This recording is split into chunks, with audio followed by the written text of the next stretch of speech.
There is a place that exists just beyond the reach of worry, just past the last thought that kept you awake, waiting with the patient luminosity of something that has always known you would eventually find your way here.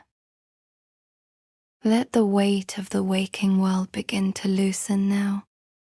Feel it the way a traveler feels the moment a heavy pack is finally set down after a long and winding road, not all at once, but gradually, with a slow exhale that seems to come from somewhere deeper than the lungs. The ordinary world, with all its noise and urgency and unfinished edges, does not follow you here. It cannot. There is a threshold, invisible but unmistakable, and you have already crossed it. The air on this side is different. It carries something within it, a resonance, faint and golden, humming at a frequency of 432 hertz that does not enter through the ears so much as through the bones themselves. It is the frequency of remembered starlight, of ancient rivers finding the sea, of the body recalling what it feels like to be completely, utterly safe. You may not be able to name what you are feeling in this first moment of arrival. That is perfectly fine. The garden does not require you to name anything. It only asks that you remain. The ancient celestial garden reveals itself slowly, the way dawn reveals their landscape, not in a single dramatic unveiling, but in layers, each one more beautiful than the last. The first thing you notice is the sky. It is the color of a sunset that has decided to last forever. Deep violet bleeding into molten gold at the horizon.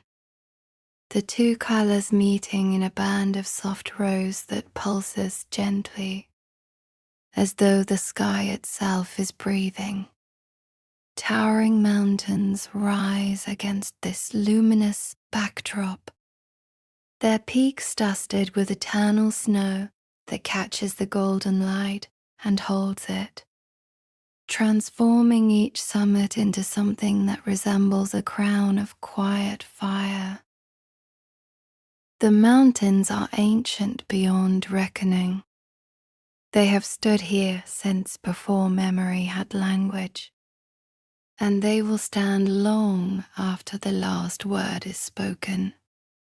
There is tremendous comfort in their permanence, the way they anchor the horizon, solid and unhurried, indifferent to the small anxieties that seem so enormous in the waking world. Standing here and looking at them, something in the chest begins to release.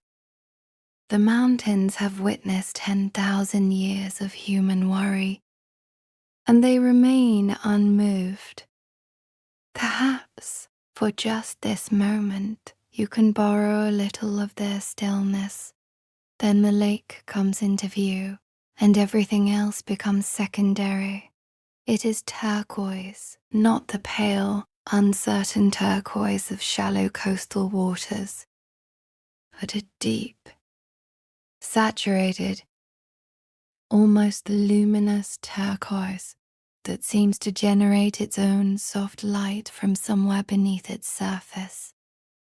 The water is perfectly still, not the stillness of something waiting to be disturbed, but the stillness of something that has arrived at its own natural state of peace and simply remained there.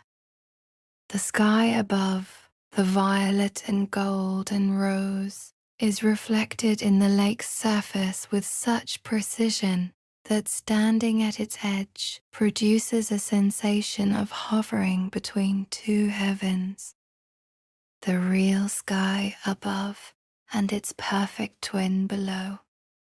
with only the thinnest membrane of water separating them.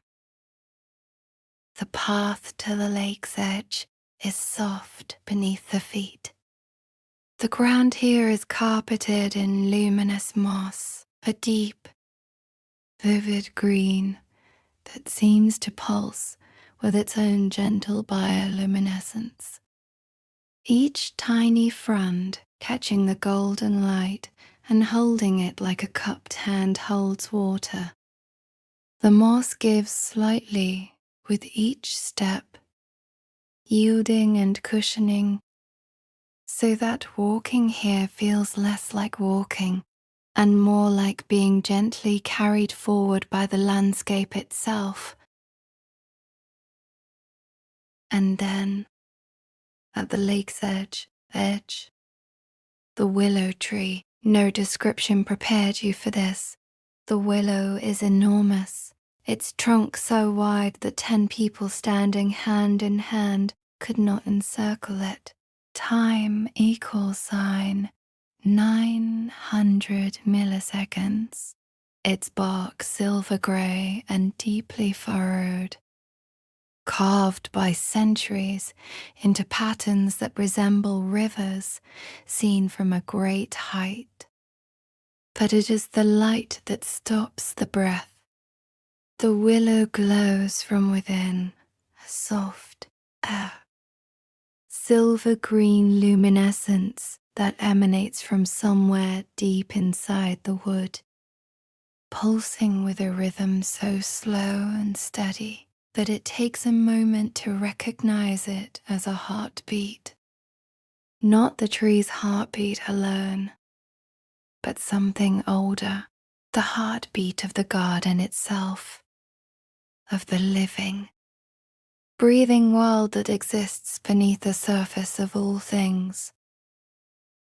The willow's tendrils cascade downward in long, luminous curtains, silver green and softly radiant, reaching all the way to the water's surface where they trail in the stillness like the fingers of a dreaming hand. The canopy they create is vast and sheltering, a cathedral of living light, open enough to see the violet sky above, enclosed enough to feel held. The 432 Hz frequency is stronger here, closer to the tree.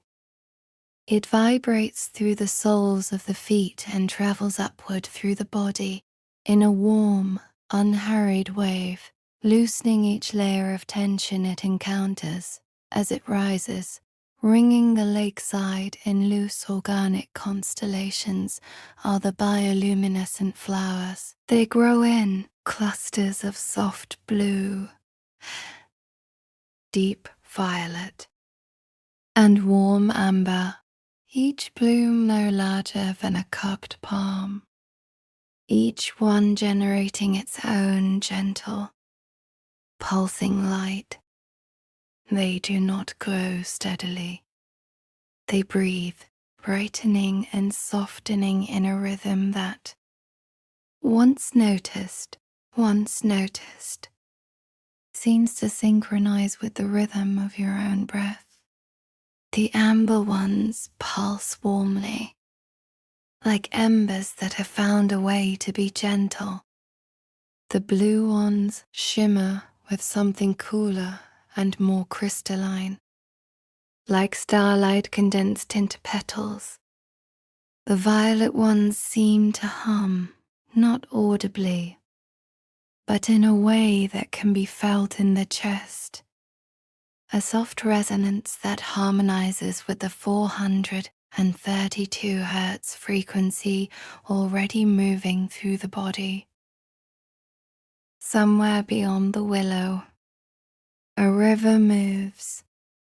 Its sound reaches the garden as a soft, continuous rush, not the aggressive tumble of rapids, but the unhurried conversation of water finding its way over crystalline stones. through channels lined with luminous moss, following a path it has known